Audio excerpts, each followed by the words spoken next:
Welcome to lesson 6.5a. That means day one. And for day one of lesson 6.5, we are going to be dividing polynomials using long division. So first we're going to find the quotient using long division. We're also going to use long division, to determine whether the divisor is a factor of the polynomial. So in the previous lesson, you were learning how to factor polynomials. So we have a factor times another factor equals what we call the product. So if we had, let's say, 10 times 5, multiply those together and you get 50. One way to find factors of polynomials is to take the product, is actually use division, to take the product and divide it by one of the factors. Then we can find the other factor.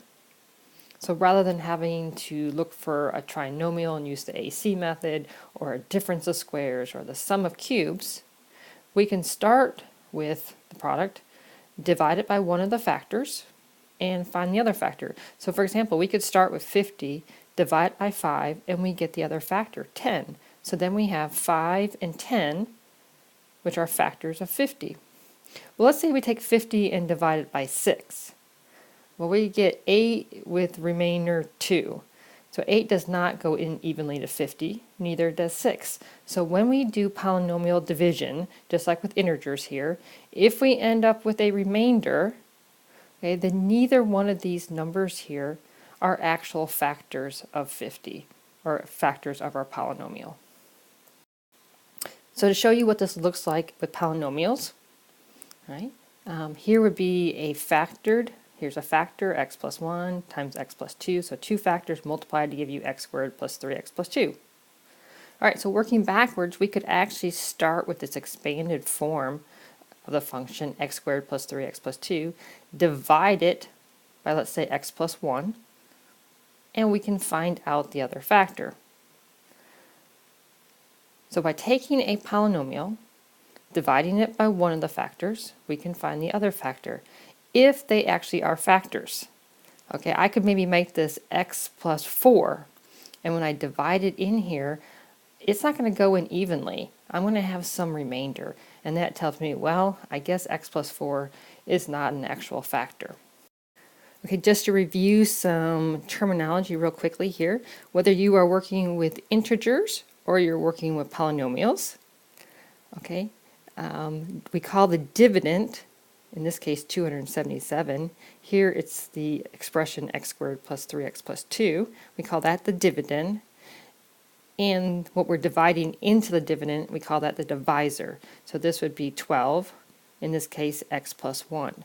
And once you do that division, you get what's called the quotient. All right, so let's look at an example, and I'm going to have you just watch this example on the next screen. It is all worked out for you where you can stop the video and copy it down into your notes. Two ways that you'll see division problems is written out with an actual division symbol. You can also see it with a fraction bar that implies division. Now the first thing I need to do is to actually fix my equation here because I copied it down incorrectly. So I'm going to zoom in here and change this exponent. It is supposed to be a 2. Okay, so I'm going to set it up just like I would a long division with integers. I'm going to put my dividend underneath. My divisor goes out front. Then I'm going to focus on this first term, x, and also this first term inside. And I'm going to ask myself, what number and variable do I need to multiply x by to get 2x squared? That would be a 2x. Because when I multiply 2x times x, I need to make sure I'm getting 2x squared. So that's what we're going to do next. We're going to go ahead and multiply 2x times x, that gives me 2x squared. And I also have to multiply the 2x times the 2, that constant there. So that would give me a plus 4x. All right, just like in long division with integers, I'm going to subtract. And the first terms here, 2x squared minus 2x squared, gives me 0, and that's what we're going for. We want that to cancel out. 7x minus 4x is 3x. And then I bring down the next term. In this case, it is a plus 6. And I'm going to go through those same strategies again. I'm going to look at this x out front and can look at the 3x and say, okay, what do I need to multiply x by to get 3x? Well, that means pretty easy. That's just be a 3. And then I'm going to multiply everything by 3, which will give me a 3x plus 6. I subtract, and it gives me 0. So I have remainder 0. So if the question asks for the quotient, this is the quotient. That is the result of your division. Okay, so the quotient is 2x plus 3. The fact that we came up with remainder 0 means that x plus 2 and 2x plus 3 go in evenly into this polynomial. So we could actually use this to factor. We could say, I'm just going to use the function f of x. So that's what's underneath here. I'm going to let f of x represent that polynomial. So if we actually wanted to factor it, we could say it is x plus 2 times 2x plus 3.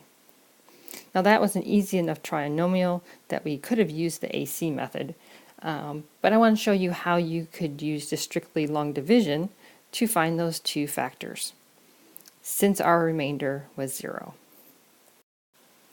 Here's that same example worked out without my handwriting, so it might be a little bit clearer. Feel free to stop the video to copy this down into your notes.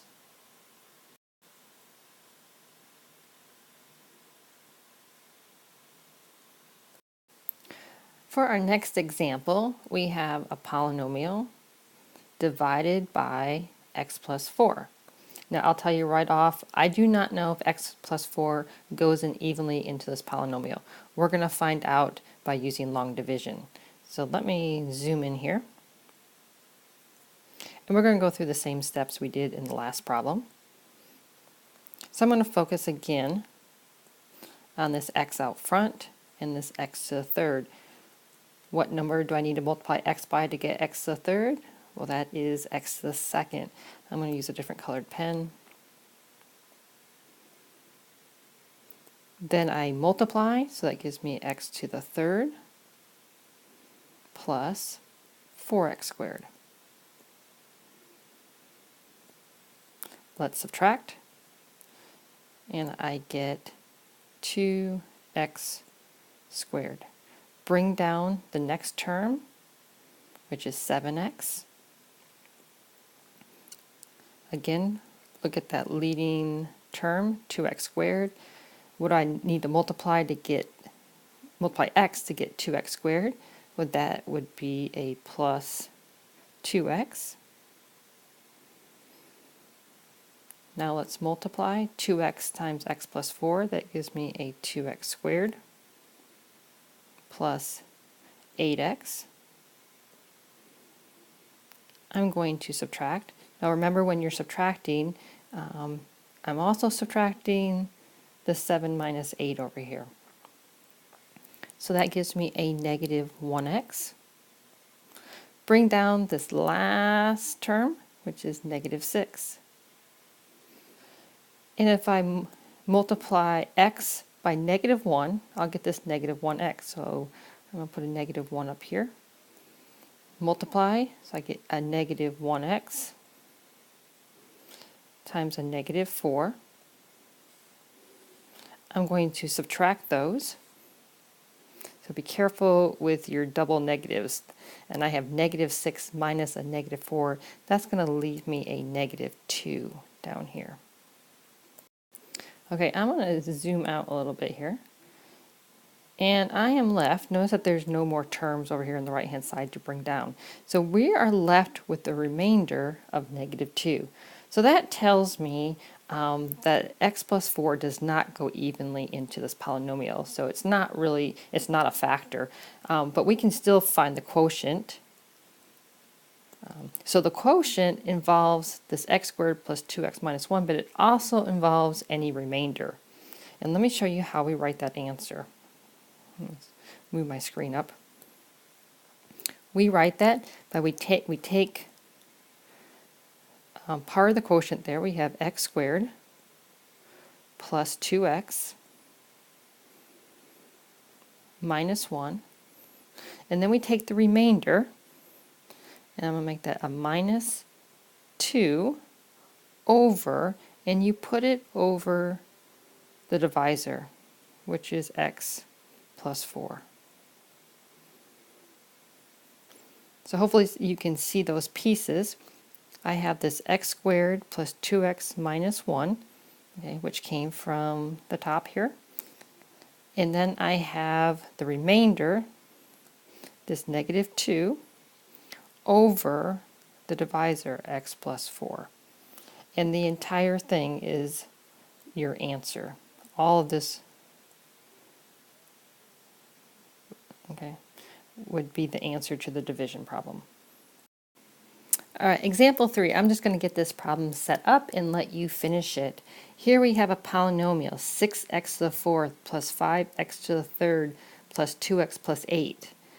Now, when we do our division, we need to make sure it's in standard form. If it's not in standard form, you need to rearrange both polynomials so that they are in standard form. But we're also missing something. We are missing a term right here. We have x to the 4th, x to the 3rd, and then we jump to x to the 1st. We are missing a term of x to the 2nd. So when you write this out as long division, we need to include that missing term. And the way we include it is we put a 0 as the coefficient. So let me highlight that so you can see it. We're just simply going to add plus 0x squared. So if you're ever missing a term, you can always add it in as a plus 0 and then whatever variable and exponent you need. So that's really important that you add that term in for your long division. And I'm going to leave this problem for you to go ahead and practice your long division. And we'll check it tomorrow in class. Here's a quick summary of what we covered so far. That when you do long division, you end up with a quotient plus any remainder divided by the divisor. If the remainder is 0, you will not have this part at all. You would just have a quotient, and then you know the divisor times the quotient will give you the polynomial, meaning the divisor and the quotient are factors. All right, one last example. I'm going to switch things around on this one. Here, we're going to be actually looking for the original function. You're going to be told that it's divided by 3x minus 3. The quotient is x squared minus 9x minus 4. And there's a remainder of negative 6. And we want to find the original function. So given this information, I've kind of set up the problem. We know it's divided by 2x minus 3. So that's our divisor. The quotient, okay, is what I put up here. And then we have a remainder of negative 6.